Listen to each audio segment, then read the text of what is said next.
On the opposite end of the video call, my younger sister appeared, adorned in a dazzling outfit, flashing a wide grin. "Oh, sis, congrats on your wedding. What are you up to over there?" "Me? I'm just changing my dress," she remarked as she displayed her entire ensemble on the screen. To my surprise, she was wearing the exact same colored dress I had chosen. Curiosity got the better of me as I wondered what a wedding without any relatives would feel like. "I'd love to see it," I responded innocently. However, my sister, subtly trying to one-up me, exclaimed upon seeing the screen, "What on earth is happening over there at your venue?" My name is Nancy, a 30-year-old office worker, about to marry my boyfriend Paul, who is a year older. We both share a passion for watching professional baseball and met at a baseball stadium. He proposed on the way home from a game, and we found ourselves in a situation akin to the seventh-inning stretch, not allowing a run despite having runners on base. However, an unexpected adversary emerged: my sister Lily, 4 years younger. Lily, with a cute face even more adorable than mine, harbors a slightly twisted personality. She has been imitating me since childhood, copying everything from school activities to clothing and hairstyles. Despite complaining to our parents, they always sided with Lily. While our sisterly relationship isn't bad, there were moments when the greatest hate sprang from the greatest love. Even in matters of marriage, Lily mimicked me. After introducing each other to our parents and going through the engagement process, Paul and I started preparing for our wedding. We embarked on a journey to find the perfect wedding venue, meticulously comparing estimates and dates, engaging in serious deliberations. Our dedication mirrored the careful consideration we put into predicting the starting lineup of our favorite baseball team. After exhaustive effort, we discovered a venue where we could hold a ceremony on the anniversary of the day we started dating. Destiny seemed to guide us. "Let's have the ceremony here," we decided. A few days later, a call from Lily surprised me. "Oh, sis, I decided to get married too." I genuinely congratulated her, and Lily laughed happily, explaining, "I thought, since you're getting married, I should too." I pushed him to propose to me. I was taken aback, questioning the reason behind her decision. "Getting married just because I am? Is that really okay?" I asked. Lily casually revealed, "Guess what? I accidentally set my wedding date to be the same as yours. Turns out the day you guys picked is considered lucky or something, right?" We thought we might as well go with the flow. Despite the coincidence, we had chosen our anniversary for sentimental reasons. "Lucky day indeed," I replied, trying to accept the situation. However, my bewilderment grew when Lily added, "We decided to get married on our anniversary. Why on earth would she do something so unreasonable?" "What about the guests? Isn't it better if they attend my wedding? I mean, come on. Guests will have more fun if the bride is cute, don't you think? You just can't pull that off, sis." I was left dumbfounded by her audacious plan, contemplating the impact on our guests. "So that's the plan. All our relatives will attend my wedding." "I've already contacted everyone in our family," Lily confidently declared. Lily's abrupt hang-up left me in a state of panic. She had already contacted everyone, and the swift action felt like a runner being forced out at home plate due to a fly ball in foul territory. If I contacted our relatives now, I feared they would view me as the unreasonable one and sympathize with Lily's situation. What a disaster. Until now, Lily's antics had been only slightly annoying, but now she had directly challenged me. Faced with such a formidable adversary, we had two options: either change our wedding date or proceed as planned, a change-up or a straight play. Apologizing to Paul for Lily's inconsiderate actions, I sobbed. When we discussed it with our parents, they expressed the hope that we could resolve the issue ourselves, subtly implying that they expected me to be the one to give in. Frustration and sadness overwhelmed me. I felt fed up with my sister and parents seemingly happy about jeopardizing their eldest daughter's wedding. My husband genuinely listened to my concerns but pointed out, "Your sister is the kind of person who mimics everything, right? If we move our wedding date, won't she just do the same and end up overlapping with us?" Convinced by his reasoning, I agreed that adjusting our schedule, only for it to be crushed again, would turn our wedding memory into a single word: disastrous. I refused to let that happen. If it's going to end up like that, there's no point in moving the date. We should value our anniversary and proceed with the ceremony as planned, he suggested. The realization hit me that none of our family or relatives might attend. Worried about inconveniencing them, I fretted, let's think about that. With our heads together, my husband and I decided to keep our wedding date. Our parents were terrified at the thought of their two daughters having weddings on the same day, causing a scramble for attendees. Think again. It will inconvenience our relatives. At least push it back by 6 months. You don't say the same thing to her, they advised. She was the one who selfishly decided this, and it seemed like everyone thought that if I backed down, everything would resolve itself. I refused to comply with their expectations any longer. This was my once-in-a-lifetime wedding. When I shouted my feelings out loud, my parents were flustered, but soon they confronted me with stern faces, insisting on an apology. Your dad and mom didn't mean anything like that. It's rude to talk to your parents like that, they scolded. If I were the judge, parents like these would be ejected. That was it. I no longer saw them as my parents. Goodbye. I am no longer your daughter. And so, I had a fallout with my parents. Surprisingly, I didn't feel sad. Instead, I felt relieved. It was their choice. After falling out with our parents, my sister contacted me immediately. Sis, what did you say to mom and dad? Both of them look really scared, and the atmosphere at home is so tense. I calmly informed her that I told them I'm not changing the date for the wedding. What? My sister gasped. But all our relatives are going to come to my wedding, right? Including dad and mom. Are you okay with that? I replied, I'm fine. Do as you please. I've cut ties with my parents, so I don't care about the relatives either. Wow, really? Then let's both have fabulous weddings, my sister suggested, seemingly unfazed. I admired her audacity. She was the type to pretend she's hurt even if she wasn't hit by a dead ball. The only reason we've been getting along as sisters so far was because I've been putting up with her, silently enduring to keep our family together. Perhaps this fueled my sister's audacity. By the way, sis, what kind of invitations did you choose? What pattern? What color? Are the addresses handwritten or printed? She inquired. I haven't decided yet, I replied. Well, make up your mind. You've got great taste. I want to use yours as a reference. The word reference made it clear. She was planning to copy me, as my husband predicted. If I were to change my wedding plans, she would follow and mimic me. Once I became aware of how much I had been enduring, my sister's copycat behavior began to feel like tremendous stress. But wait, this might be an opportunity to stop unnecessary endurance, a chance to give a piece of my mind to my annoying sister and my insensitive parents. I pondered a few options, and then it struck me, oh wait, I'll send you some pictures. I decided to be unexpectedly kind to my sister. My sister, oblivious to my intentions, rejoiced with perverse delight. Wow, I'm so happy. I knew I could count on you, sis, she exclaimed.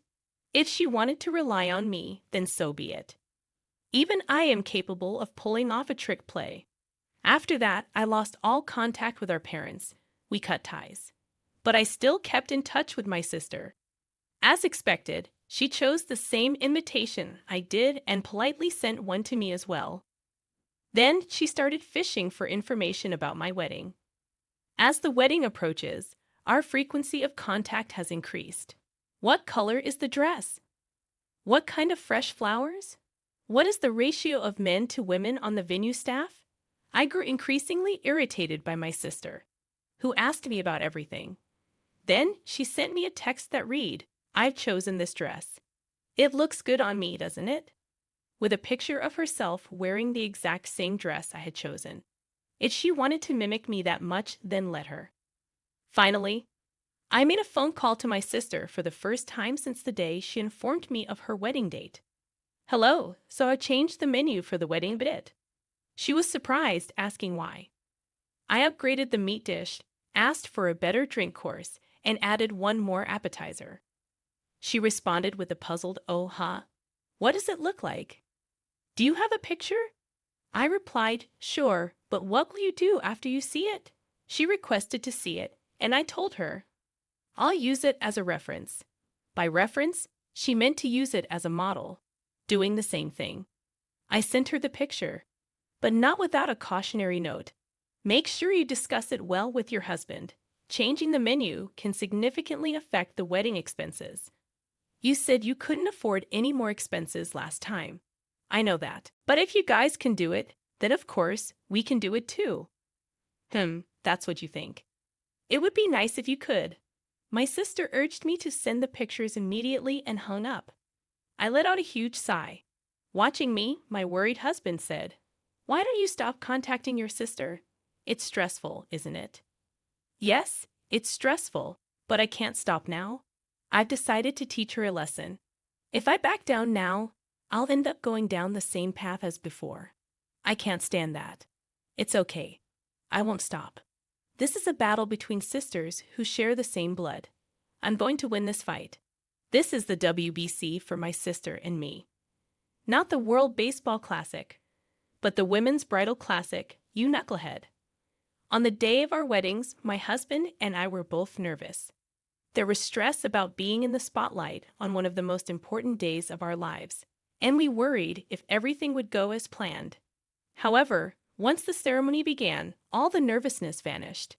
Everyone we invited watched us with warm eyes, and I was so happy that I burst into tears. The reception following the ceremony started smoothly, and I was on cloud nine. Even during the reception, I kept my smartphone close by for taking photos with the attendees. Then my phone rang, thinking it might be bad timing, but when I checked the screen, the call was from my sister. I hesitated for a moment, but then moved to a corner of the venue to answer the call. On the other end of the video call, my sister, dressed in a gorgeous outfit, was grinning. "Oh, sister, congratulations on your wedding.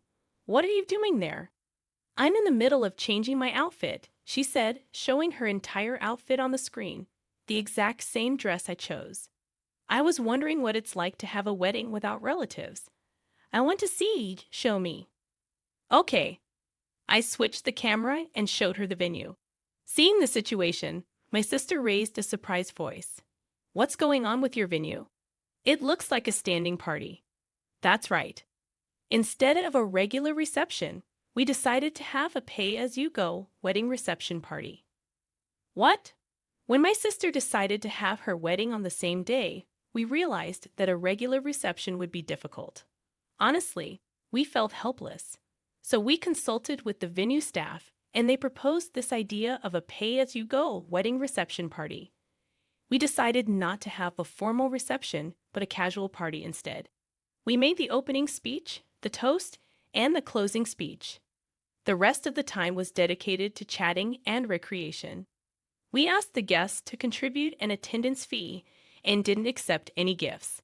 The food was buffet style. Normally, a reception serves a full-course meal, limiting the number of people at one table. With buffet style, you can increase the number of people around the table, inviting more guests. The attendance fee multiplied by the number of invitees became the budget for the reception. So the more you can invite, the bigger your budget becomes. And because it's an attendance fee and not a gift, it's easier to manage the finances. We were able to increase the grade of the food within our budget. The reason I was able to be on the phone at the edge of the venue despite being the main character is that it's a casual party. I didn't know anything about that. I wasn't told. Why not? Because you would have just copied it. I didn't want you ruining my special day anymore. If I told you, I would have to tell the bosses and relatives that I already invited not to come. On the other end of the phone, my sister's mouth was hanging open, her face looking a bit pale. "That dress looks good on you." Yeah. But you're going to wear it too, right? You said you were going to change outfits." "I've already worn it for the photo shoot, so I won't be wearing it today. We're changing into the team's uniform for the rest of the ceremony. We've invited our fellow baseball fans. We're really looking forward to having a blast. But that's nothing like my wedding. It might not be. Well, let's both have a wonderful day.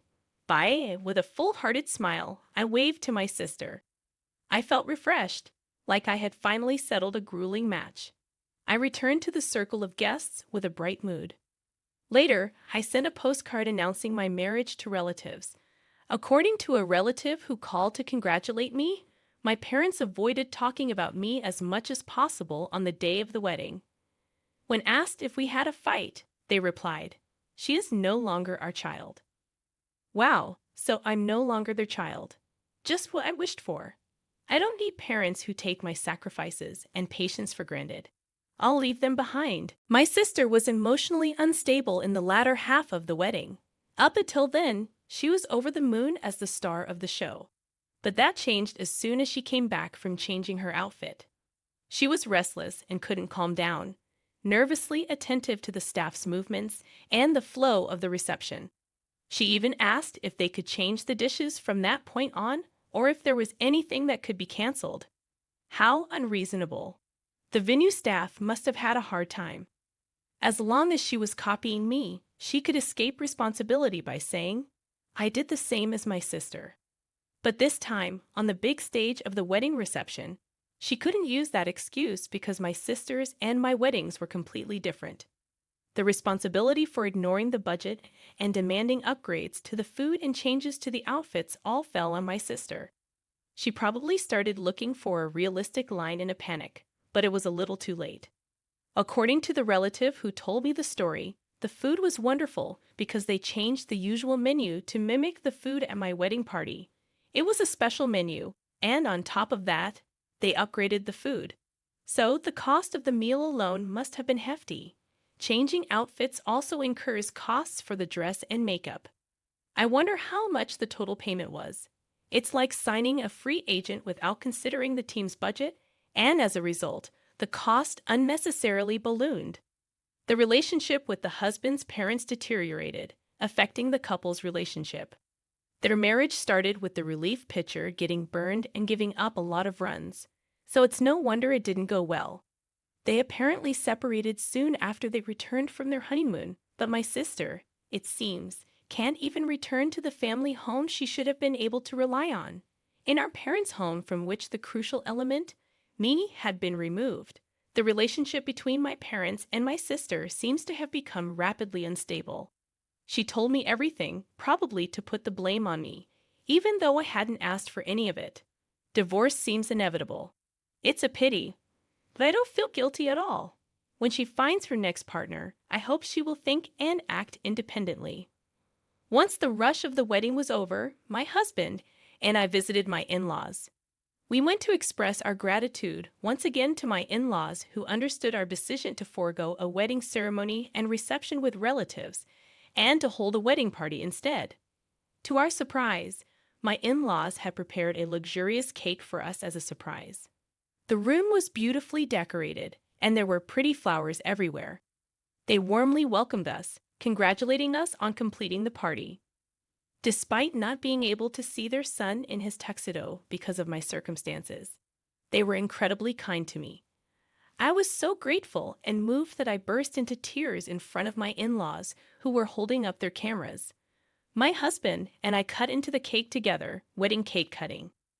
Despite losing heavily to the opponent's lucky 7th inning, we managed to hit a grand slam and pull off a spectacular comeback. We swept away the old family, and now it's the start of a new life. We will surely be happy from now on.